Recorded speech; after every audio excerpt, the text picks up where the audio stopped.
नमस्कार दोस्तों, स्वागत है आपका फिर क्या हुआ के एक हॉरिफिक स्टोरी टेलिंग एपिसोड में। जी हाँ, आज की जो स्टोरी है ये मुझे एक ट्रक ड्राइवर ने भेजी है और आज की जो ये स्टोरी है मैं कह सकता हूँ कि एक नया एक्सपेरिमेंट होगा। मैंने डिसाइड किया है कि बहुत सारे लोग मुझे अपनी स्टोरीज भेज रहे हैं और वो अपने पॉइंट ऑफ व्यू से मुझे स्टोरी सुनाते हैं, तो उसका अनुवाद करते करते मुझे काफी टाइम लग जाता है। तो मैंने एक एक्सपेरिमेंट करने का सोचा। मैंने सोचा कि क्यों ना मैं उनकी कहानी उन्हीं की जुबानी आपको सुनाऊं, उनके किरदार को पकड़ के मैं वर्ड यूज करके आपको सुनाऊं। फॉर एग्जाम्पल, आपने मुझे कोई कहानी भेजी और मैं बोलूं कि मेरा नाम अरुण है, मैं इस गांव से हूं, इतने साल पहले मेरे साथ ये घटना हुई थी, ताकि आप लोग और ज्यादा कनेक्टेड फील करें और ज्यादा इन्वॉल्व फील करें मेरी स्टोरी में। आपको ऐसा लगे कि जो आप बीती है वो खुद जिस पर बीती है वो सुना रहा है। लेकिन आप सब लोगों से एक रिक्वेस्ट है कि प्लीज इस चैनल को सब्सक्राइब कीजिए।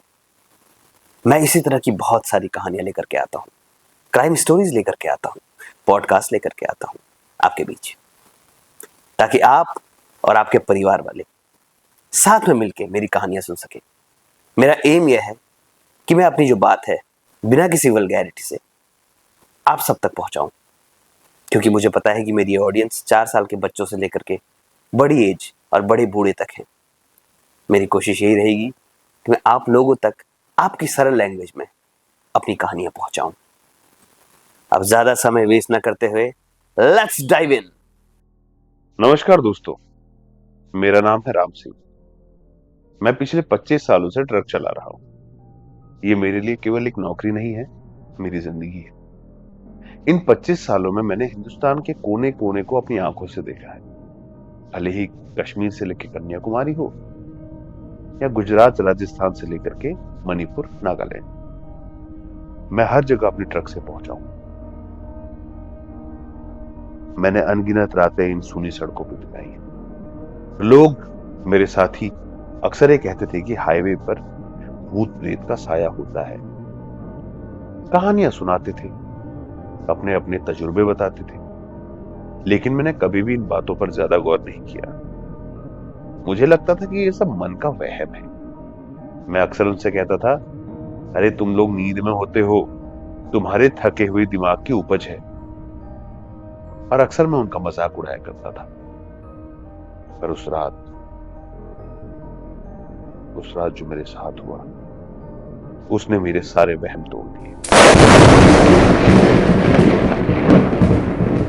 ये बात करीब 7 साल पुरानी है। मैं महाराष्ट्र से तमिलनाडु के लिए एक बड़ी लोडिंग लेके जा रहा था। शाम से ही मौसम थोड़ा अजीब था।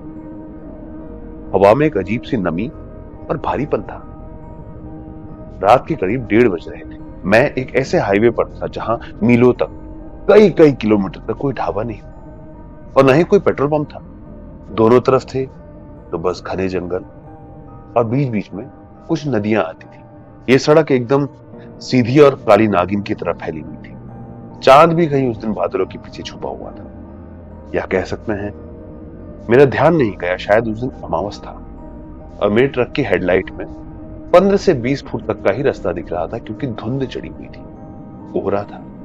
गाड़ी चलाते चलाते आंखों में हल्की सी नींद छाने लगी। मैंने रेडियो ऑन कर दिया, पर रेडियो में सिग्नल नहीं थे, सिर्फ खर्र खर्र की आवाज आ रही। मोबाइल देखा तो सिग्नल गायब था, बैटरी भी बहुत लो थी, तो मैंने मोबाइल साइड में रख दिया। अब केबिन में सिर्फ घरघराहट और सड़क पर टायरों की घिसाई की आवाज आ रही थी। मेरा मन थोड़ा बेचैन हो रहा था। एक अजीब सी उदासी और बेचैनी ने मुझे घेर लिया था। मुझे पता नहीं क्यों ऐसा लग रहा था कि कोई अदृश्य शक्ति मुझे देख रही है। और मेरी आंखें हल्की सी लगी, लेकिन मैंने खुद को झिझोड़ा। और जैसा मैं लोगों से कहता था, मैंने वही सोचा कि ये बस एक थकान है। तभी अचानक से मेरी बाईं ओर सड़क के किनारे मैंने एक परछाई देखी। पहले लगा कि कोई पेड़ है, या उस पर कोई कपड़ा लटक रहा है। पर जैसे ही मैं थोड़ा करीब पहुंचा, मेरी सांसें अटक गई। मैंने देखा एक औरत को जिसने सफेद साड़ी पहनी थी। उसके बाल खुले थे जो कि हल्के हल्के हवा में लहरा रहे थे। मैंने सोचा कि आधी रात को इस सुनसान इलाके में अकेली औरत कर क्या रही है। मेरी दिल की धड़कनें बढ़ गई। धुंध वहां पर थोड़ी हल्की थी, लेकिन उसका चेहरा साफ साफ नहीं दिख रहा था। उसकी आकृति में एक अजीब सी स्थिरता थी, एक ठहराव था। ऐसा लग रहा था मानो सदियों से वो वहीं खड़ी हो। मैंने अपनी गाड़ी की रफ्तार धीमी की, लेकिन मेरा मन बहुत अशांत था। मैं खुद से ही पूछ रहा था, रोकूं या आगे बढ़ जाऊं। उसकी ओर से कोई हरकत नहीं थी, वो बस वहां खड़ी थी। मेरी ट्रक की हेडलाइट उस पर सीधी पड़ रही थी, पर उसकी आंखों में उसका कोई असर नहीं दिख रहा था। बस एक उदासी, एक खालीपन था उसके चेहरे पे। जैसे ही मैं उसके करीब पहुंचा, उससे अपना हाथ धीरे से उठाया और शीशे पर रख दिया। उसकी उंगलियां लंबी थी और पतली थी, मानो किसी कंकाल की हो। और ऐसा लगा कि वो लिफ्ट मांग रही। मेरी सारी हिम्मत जवाब देगी, लेकिन पता नहीं क्यों मेरा ध्यान स्टीयरिंग से हटके ब्रेक पे चला गया और मैंने धीरे से गाड़ी सड़क के किनारे रोक दी। अब जैसे ही ट्रक रुका, केबिन के अंदर एक अजीब सी सड़ी हुई गंध भर गई, जैसे जैसे पुराने कब्रों से या फिर सड़े हुए पत्तों से आती है ना बदबू, वैसी। मेरा माथा ठनक गया। मैंने खिड़की के शीशे थोड़ा नीचे कर दिए और वो औरत बहुत तेजी से मेरी तरफ बढ़ी। मैंने गौर किया कि उसके चलने में कोई आवाज नहीं है, उसके पैरों की कोई आहट भी नहीं। ऐसा लग रहा था जैसे वो हवा में तैर के आई हो। लेकिन मैंने रिएक्ट नहीं किया। जैसे ही वो खिड़की के पास आई, मैंने उसका चेहरा देखा। मेरे रोंगटे खड़े हो गए। मैंने देखा कि उसकी त्वचा सफेद थी, एकदम दूध जैसे सफेद, लेकिन उस पर हल्की हल्की काली गहरी नसें उभर आई थी। आंखों के नीचे काले गड्ढे थे। उनमें कोई पुतलियां नहीं थी। ऐसा लग रहा था कोई जीवन ही ना हो। उसके होंठ एकदम सूखे और पतले थे, जैसे सालों से पानी ना पिया हो। उसके बाल उलझे हुए थे, बेजान, हवा में लहराते हुए। लेकिन उसके चेहरे पे एक अजीब सी निर्जीव मुस्कान थी।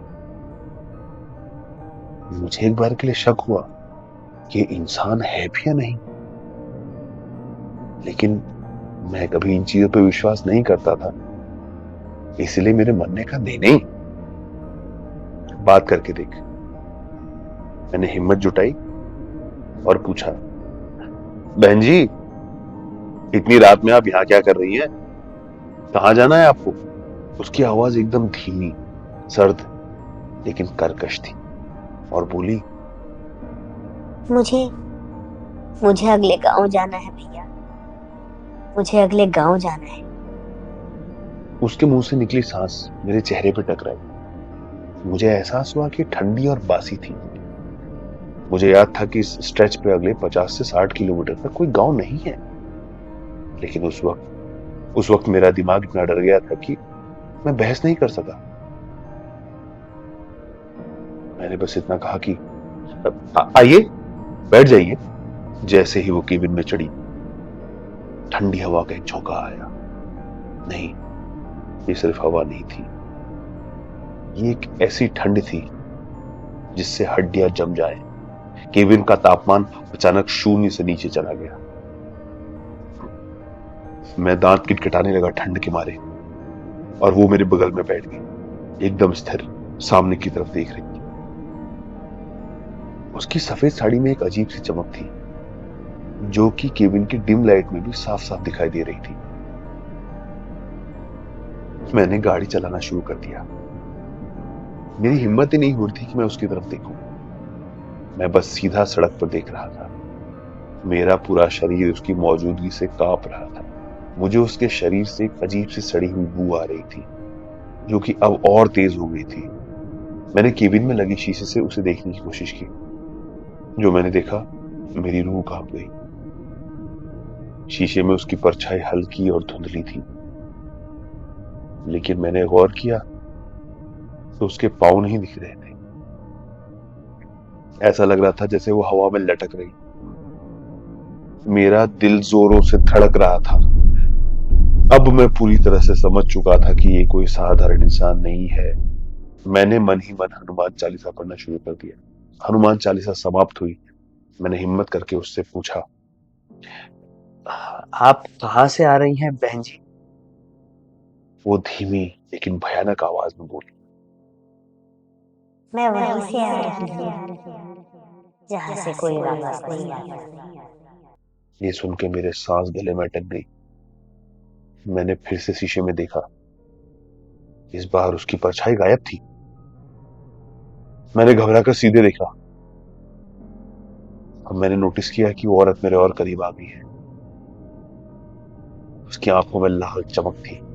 उसकी आवाज में एक अजीब सी ठंडी हंसी थी। उसी कर्कश आवाज में उसने मुझसे पूछा, ड्राइवर, तुम्हें डर लग रहा है? मैं कुछ बोल नहीं पाया। इससे पहले कि कुछ बोलता मेरा गला सूख गया था। मैंने गाड़ी की रफ्तार और बढ़ा दी। मुझे बस यहां से भागना था। नहीं, अचानक उसने अपना हाथ उठाया और मेरा हाथ पकड़ लिया। उसका हाथ बर्फ से भी ज्यादा ठंडा था। उसकी उंगलियां लंबी और नुकीली थी और उसकी पकड़ इतनी मजबूत थी, मुझे लगा कि मेरी हड्डियां तोड़ देगी। अब उसकी आवाज एक भयानक गुर्राहट में बदल गई और वो बोली, तो मुझे कहाँ लेके जा रहे हो? कहाँ लेके जा रहे हो ड्राइवर? मुझे भूख लगी है। मैंने डर के मारे ब्रेक लगा दिए। ट्रक जोरदार आवाज के साथ सड़क पर ही थम गया। मैंने चीखते हुए हाथ छुड़ाने की कोशिश की, लेकिन उसकी पकड़ इतनी मजबूत थी, मैं बता नहीं सकता आपको। मैंने उसकी तरफ देखा। अब जो मैंने देखा उसे देख करके मेरी आंखें फटी की फटी रह गई। अब उसका चेहरा एकदम मेरे चेहरे के सामने था, लेकिन उसका चेहरा पूरी तरह से बदल चुका था। उसकी त्वचा फट रही थी और उसके गले के नीचे उसकी सड़ी हुई हरी पीली चमड़ी दिख रही थी। उसकी आंखें लाल अंगारों की तरह जल रही थी। उसके मुंह से नुकीले पीले दांत बाहर निकल आए थे। उसके बाल हवा में जोर जोर से लहरा रहे थे, जैसे उसके हर एक एक बाल में जान आ गई।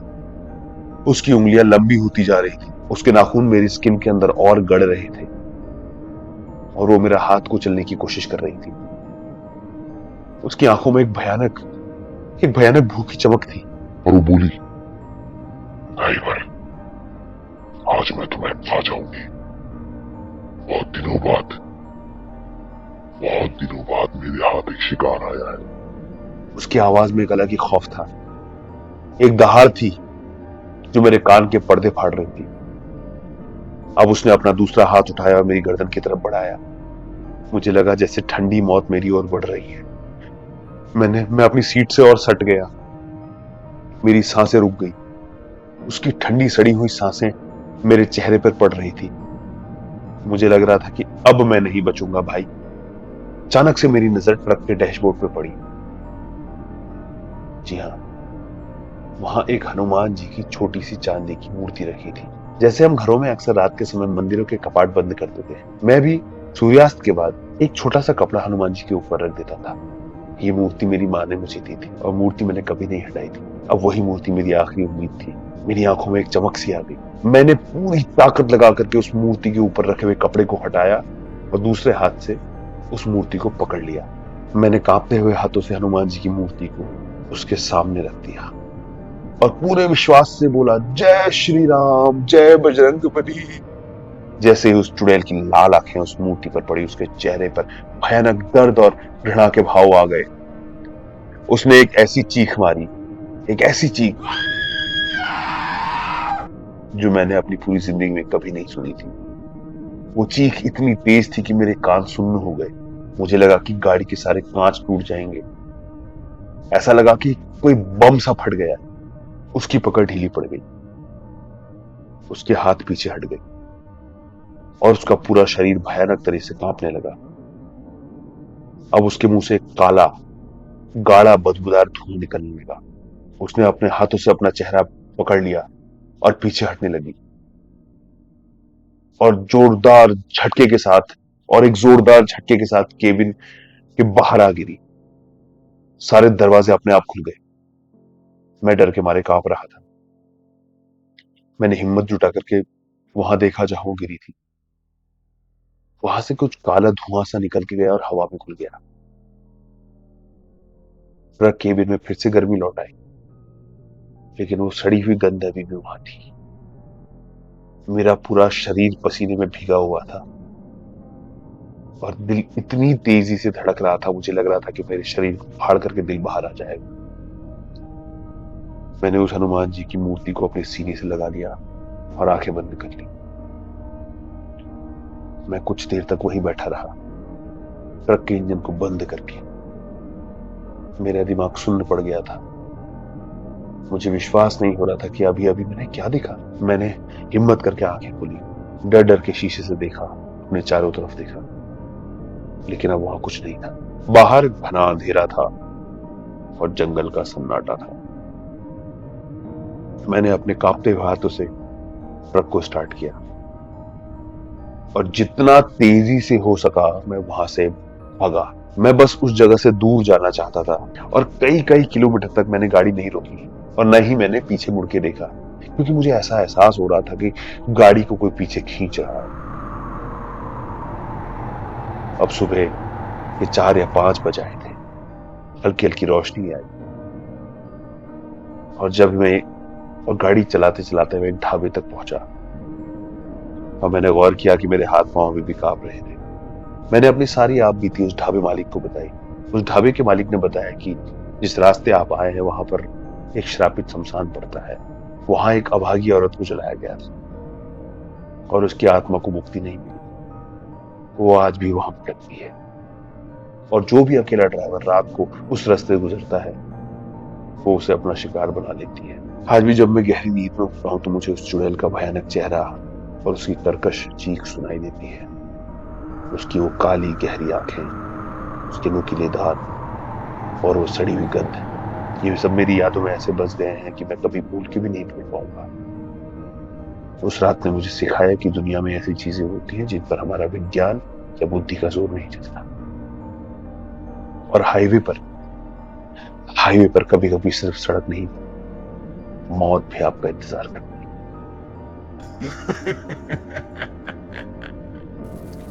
तो दोस्तों, ये जो कहानी थी राम सिंह जी ने मुझे भेजी और मैंने उनके पॉइंट ऑफ व्यू से आपको सुनाई। मुझे उम्मीद है कि आपको बहुत मजा आया होगा, कुछ अलग एक्सपीरियंस मिला होगा। अगर आपको अच्छा लगा तो वीडियो लाइक कीजिए, कमेंट कीजिए कि आप और किस तरह की कहानियां चाहते हैं और हमारे चैनल को सब्सक्राइब कीजिए, क्योंकि मुझे आपके सपोर्ट की जरूरत है। मैंने नोटिस किया कि व्यूज तो मुझे आ जाते हैं लेकिन सब्सक्राइब कम हो पाते हैं। देखिए, ये कोई वल्गर कंटेंट नहीं है, this is pure emotion, interest वाली चीज है। अक्सर हम जब कजिन भाई बहन साथ में बैठते हैं तो इस तरह की कहानियां, किस्से अमूमन हमारे सामने आते हैं। तो बस मुझे अपना भाई समझ के हमारे इस परिवार का हिस्सा बनिए। नीचे सब्सक्राइब बटन है, इसे क्लिक कर दीजिए। लाइक बटन है, इसे क्लिक कर दीजिए। आप जो है लाइक और सब्सक्राइब करते हैं ना, उससे मुझे और ज्यादा स्टोरीज लाने के लिए मोटिवेशन मिलता है। और इसी के साथ आज की स्टोरी समाप्त करते हैं। Thank you.